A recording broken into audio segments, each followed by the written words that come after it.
Yan, magandang gabi guys. Magluluto tayo ng ang tawag nito sa amin ay kabya. Dito yata sa Bicol ay punaw.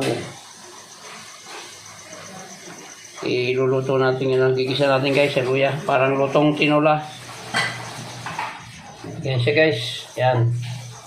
Mag-umpisa na tayong maggisa.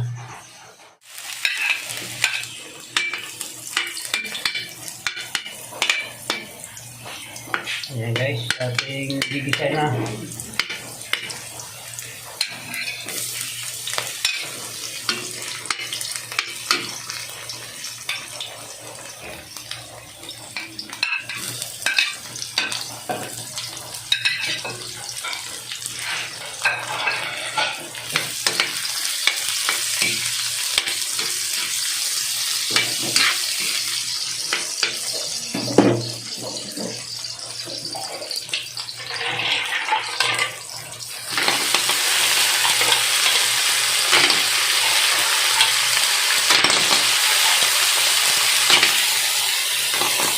Bato, yes, bato.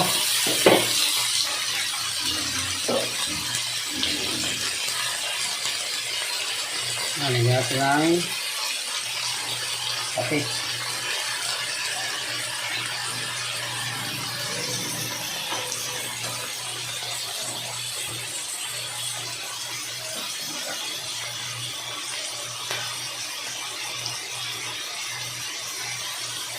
Lagyan natin ng sabaw. Ito yung sabaw na sinaing.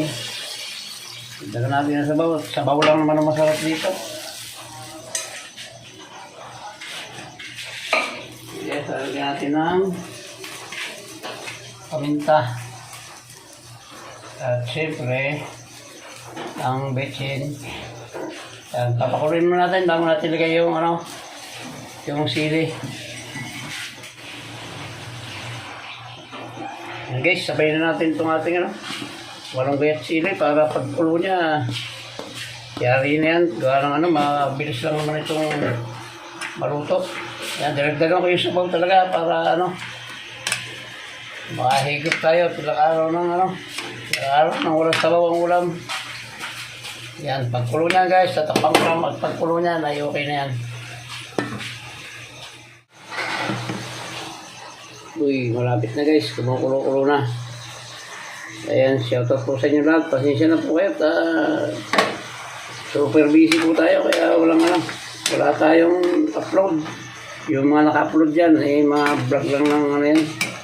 Yung mga bata sa misis ko. Wala tayong upload at super busy tayo sa trabaho. Kaya tatakpan natin ulit at pag bumukas ng lahat yan at kulong-kulo na ay titikman natin kung okay na yung alat.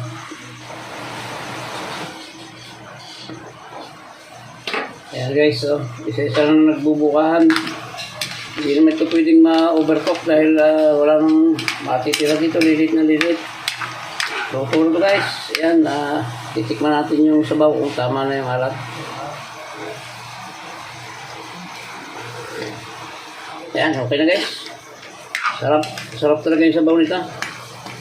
Ayan, kakain na guys. Ayan, sabi po, maraming salamat po sa lahat po ng umabot sa dulo ng vlog na ito ng pagluluto ng kabya or punaw. Ayan, maraming salamat po sa inyo at hanggang dito lang po. Pasensya na pong muli at wala po tayong upload at hindi rin tayo nakakasupport. Ayan, pasensya na po kayong lahat at maraming salamat. Hanggang dito lang po. Pabuhay po kayo at mabuhay tayo lahat. Baway na po. I love you all.